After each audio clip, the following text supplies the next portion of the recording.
Okay, there we go. Greetings, fellow Whovians. Hope you're all having a great week. And so let's kick things off with, or actually, there we go. Anyway, let's get on to reviewing today's episode. It's the penultimate Patrick Troughton Second Doctor story, The Space Pirates. Yar! Anyway, here we go. Space beacons on the space lanes are being blown up and plundered for precious argonite by a gang of space pirates led by Cavan and his associate Dervish. The Earth Space Corps cruiser V-41 notices the destruction of the beacon and, with General Hermack and Major Warren in charge, set out to apprehend the pirates. Another beacon is destroyed despite their best intentions, and the fragments are still in using rocket propulsion. Hermack deploys troops to all nearby beacons to prevent another robbery. The TARDIS crew arrive on Beacon Alpha 4 shortly before the pirates reach it. Cavan and his men murder the security forces on the beacon, and the pirates steal the time travelers in part of the beacon before blowing it to pieces. Fortunately, the beacon falls into discreet sealed places, and the Second Doctor, Jamie, and Zoe find themselves inside one. The eccentric Milo Clancy in his aged spaceship, the Liz 79, rescues them, but they cannot retrieve the TARDIS, which is in a separate segment taken by the pirates. Dun dun dun. The nearest inhabited world is Ta, dominated by the Isigri Mining Corporation, whose leader is Madeline Isigri. The firm was founded by her father and Clancy, and the latter is now suspected of Dom Isigri's murder, though nothing has been proved.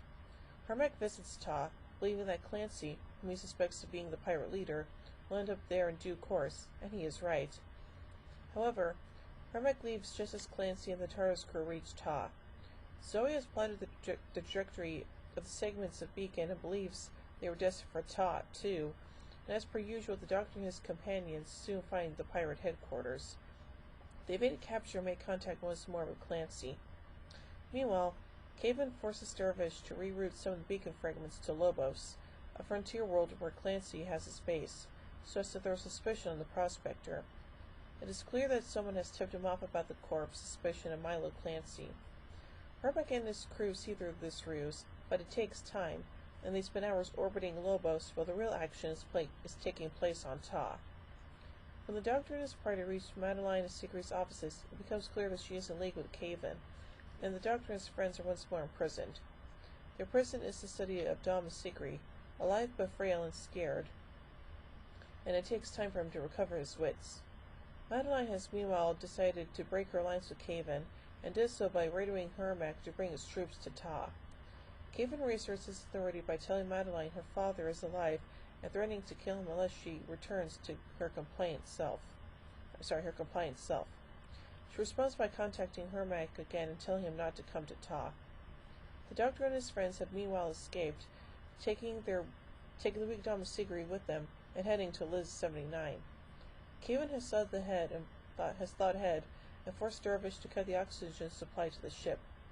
With only Milo and Dom aboard the ship, their lives are in danger, and Cavan's callousness finally convinces Madeline to support him no longer. The Doctor, Jamie, and Zoe save their friends, and Dom Isigri makes contact with Hermack, persuading him of the truth of the situation. Cavan now gets desperate, threatening to destroy Ta, the Isigri base, and the orbiting V-ship by means of a series of strategically placed bombs.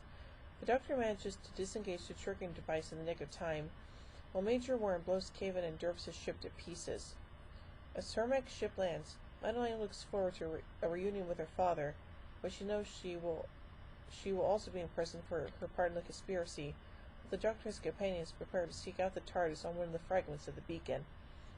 And yeah, that's pretty much the entire story, basically. So, anyway, let's look at some production elements of the story. This serial was written as a replacement for The Dream Spinner by Paul Wheeler, which for technical reasons was dropped at a late stage in production. This is the last story to be produced by Peter Bryant, although it was originally intended that he receive producer's credit on Doctor Who and the Silurians. This was changed when Barry Letts was appointed the series producer on a full-time basis.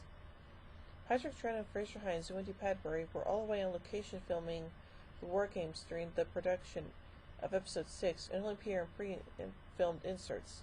Thus, this is one of only two 1960s episodes to have none of the regular cast present for a studio recording, the other being the 1965 story Mission to the Unknown. This was the first Doctor Who serial which John Nathan Turner, listed on the credits as John Nathan, worked on as a floor manager. Nathan Turner would become the unit production manager of the show in 1977 and a producer in 1980, a role he held until the series' cancellation in 1989. All episodes, except episode 2, preserved as a 35mm film telerecording, are missing from the BBC archives. Pre-filmed inserts from episode 1 also exist, as well as the audio soundtrack for all episodes. Episode 6 of the story is chronologically the final missing episode of Doctor Who. In 1998, episode 2 of this story, the single episode already held in the BBC archives, was discovered in the collection of an amateur video enthusiast. The episode is the earliest known existing off-air domestic videotape recording of an episode of Doctor Who. This is the final story which is considered to have episodes missing due to no video being known to exist. While some of the Third Doctor's episodes are missing the original color footage, these episodes have complete video, even if only available in monochrome. So, yeah. Overall, it's a pretty interesting story, although definitely not one of the best. So, I give the Space Pirates 2 sonic screwdrivers out of 5. Well, join me next week as we take a look at the Second Doctor's final adventure, or, well, the final adventure of his era, the War Games.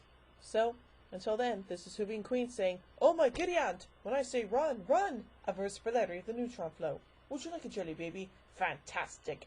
Allons-y! Geronimo!" Bow ties are cool, fezzes are cool, and Stetsons are cool.